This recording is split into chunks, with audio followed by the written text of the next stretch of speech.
فیض احمد فیض نے دست صبا کا ایک ابتدائیہ لکھا ہے، ان کی نثر بھی بے نظیر ہے۔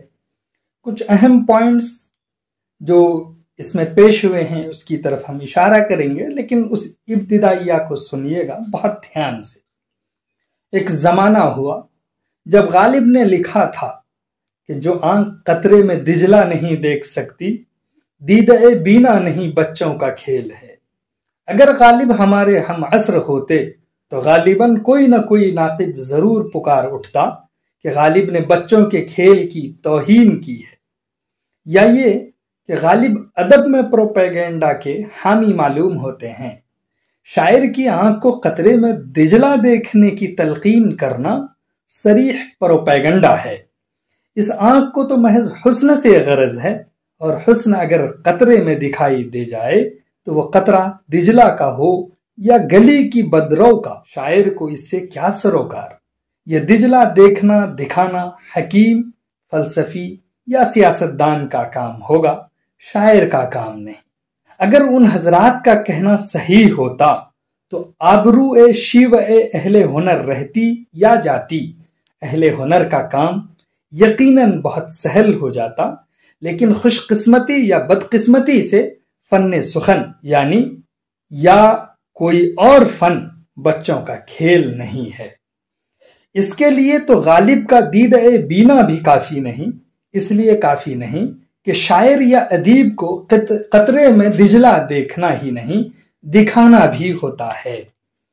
مزید برآں اگر غالب کے دجلہ سے زندگی اور موجودات کا نظام مراد لیا جائے تو ادیب خود بھی اس دجلہ کا ایک قطرہ ہے۔ اس کے معنی یہ ہیں کہ دوسرے ان گنت قطروں سے مل کر اس دریا کے رخ، اس کے بہاؤ، اس کی ہیئت اور اس کی منزل کے تعین کی ذمہ داری بھی ادیب کے سر آن پڑتی ہے۔ یوں کہیے کہ شاعر کا کام محض مشاہدہ ہی نہیں، مجاہدہ بھی اس پر فرض ہے۔ گرد و پیش کے مضطرب قطروں میں زندگی کے دجلہ کا مشاہدہ اس کی بینائی پر ہے، اسے دوسروں کو دکھانا اس کی فنی دسترس پر، اس کے بہاؤ میں دخل انداز ہونا اس کے شوق کی صلابت اور لہو کی حرارت پر، اور یہ تینوں کام مسلسل کاوش اور جد و جہد چاہتے ہیں۔ نظام زندگی کسی حوض کا ٹھہرا ہوا سنگ بستہ مقید پانی نہیں ہے جسے تماشائی کی ایک غلط انداز نگاہ احاطہ کر سکے۔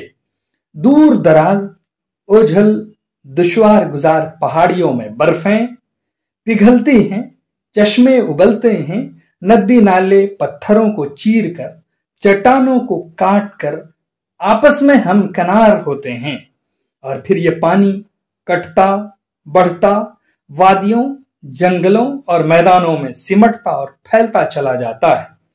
جس دیدہ بینا نے انسانی تاریخ میں یم زندگی کے یہ نقوش و مراحل نہیں دیکھے، اس نے دجلہ کا کیا دیکھا ہے؟ پھر شاعر کی نگاہ ان گزشتہ اور حالیہ مقامات تک پہنچ بھی گئی، لیکن ان کی منظر کشی میں نطق و لب نے یاوری نہ کی، یا اگلی منزل تک پہنچنے کے لیے جسم و جان جہد و طلب پر راضی نہ ہوئے، تو بھی شاعر اپنے فن سے پوری طرح سرخ رو نہیں ہے۔ غالباً اس طویل و عریض استعارے کو روزمرہ الفاظ میں بیان کرنا غیر ضروری ہے۔ مجھے کہنا صرف یہ تھا کہ حیات انسانی کی اجتماعی جد و جہد کا ادراک، اور اس جد و جہد میں حسب توفیق شرکت زندگی کا تقاضا ہی نہیں، فن کا بھی تقاضا ہے۔ فن اسی زندگی کا ایک جز اور وقتی جد و جہد اسی جد و جہد کا ایک پہلو ہے۔ یہ تقاضا ہمیشہ قائم رہتا ہے، اس لیے طالب فن کے مجاہدے کا کوئی نروان نہیں، اس کا فن ایک دائمی کوشش ہے اور مستقل کاوش۔ اس کوشش میں کامرانی یا ناکامی تو اپنی اپنی توفیق و استطاعت پر ہے، لیکن کوشش میں مصروف رہنا بہرطور ممکن بھی ہے اور لازم بھی۔ یہ چند صفحات اسی نوع کی ایک کوشش ہیں۔ ممکن ہے کہ فن کی عظیم ذمہ داریوں سے عہدہ برآ ہونے کی کوشش کے مظاہرے میں بھی نمائش یا تعلی اور خود پسندی کا ایک پہلو نکلتا ہو، لیکن کوشش کیسی بھی حقیر کیوں نہ ہو، زندگی یا فن سے فرار اور شرمساری پر فائق ہے۔